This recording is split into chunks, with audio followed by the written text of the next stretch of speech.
10 devices.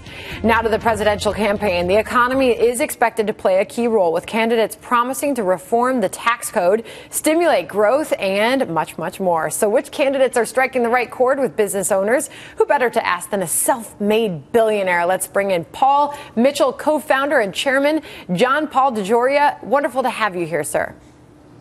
Good morning. Thank you. All right. Well, the latest polling, particularly out of Fox News, it does still show that voters care the most about the economy when deciding who to vote for. That's their number one issue.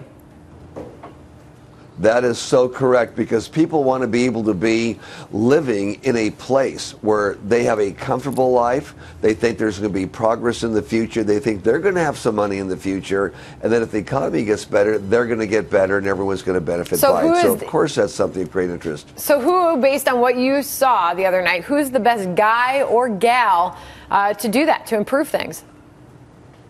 Well, when you look at it right now, you have to also look at the fact that it's a political season. People are going to make a lot of promises. When you looked at the various candidates saying things, well, for example, one of them, you may not agree with them, for example, Ted Cruz, but Ted Cruz laid out immediately, here's my points of action that I'm going to do when I'm president. And that is something that we've got to see from more people, because right now, nobody is laying out the action plan they're going to take and how they're going to be accountable for it. It would be nice to see some politicians do it on either side. So, Dagen, you and John Paul go way back, I know, and we've got Dagen Mcdowell on set with us here, John Paul. When you talk about the economy and you talk about what you have done, sir, I think one big question, Dagen, is does the American dream still exist? Can a presidential candidate, can one person bring us back to a place where we all think that we can pull ourselves up from the bootstraps and become something or someone in this country, right, John Paul?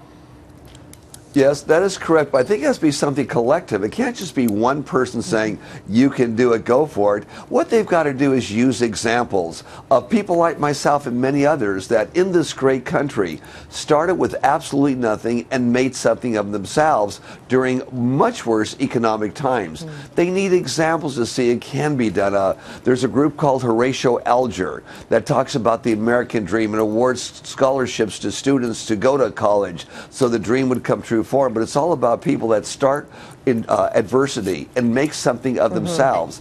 And continuously, the American dream is still working, and that's a great example. It's the only award, by the way, given in the Supreme Court of the United States, Horatio Alger.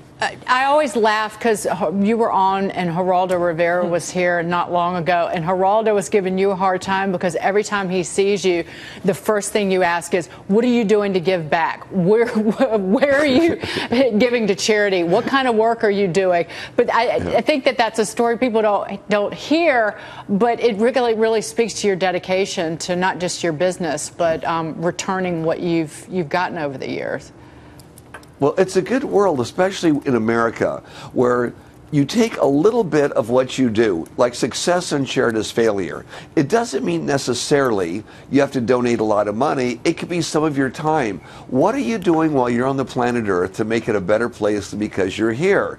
I think if more Americans and more people in the world do a little something each, whether it's financially or over their time, to make the world a little better place to live for someone else, whether it's tutoring, picking up trash, anything, everything gets better. It's amazing the way it works. It's like enthusiasm is contagious. Well, so is giving and helping one another out. The more people talk about it, the more action takes place. And that's why I talk about it a lot. I found myself that in life, whenever I gave or was able to share with someone, asking nothing in return, I felt better and everything around me was better. So I promote that in a big way. So I want to bring up this. This is a new story this morning. Hillary Clinton is expected to announce a $350 billion plan to make college more affordable. This is something everybody cares about right now because it's a situation, quite frankly, that's gotten out of control. It will be paid for partly by capping itemized tax deductions at 28% for America's most successful families. Your reaction to that? Well, I think there's a lot of good ideas out there, especially during political years. However, implementing it is a whole different story. A great example is our sitting president said, with Obamacare, you could keep your present insurance at the present rates. It's not going to go up. You're not going to lose it. Well, everyone found out that wasn't true. A great campaign idea, great to tell people, but it wasn't true. It wasn't fact. So when you try to implement something like this, with all due respect, many times there's a lot of things happen that you're not ready for. And also, there's a lot of these things she's talking about that are already going on in different committees in Congress, Republicans and Democrats alike. So I think it's someone has to really take a look at how is it implemented and who's going to pay for it, and is that all it's going to cost? $350 billion, or maybe exactly. it's going to cost $500 or $600 billion. So one must be wary of those things. John But it's Paul, a political year, so people make promises. I know a guy who probably cares about that. A guy sitting next to me who has 5 kids. Absolutely. And I think John Paul hit the nail on the head, though.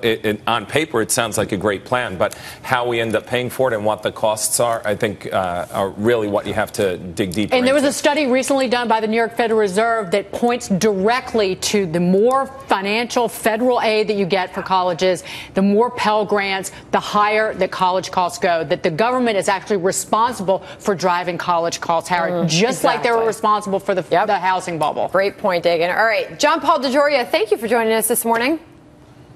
Always a pleasure. Good morning out there. All right, to you too. Good early morning to you. All right.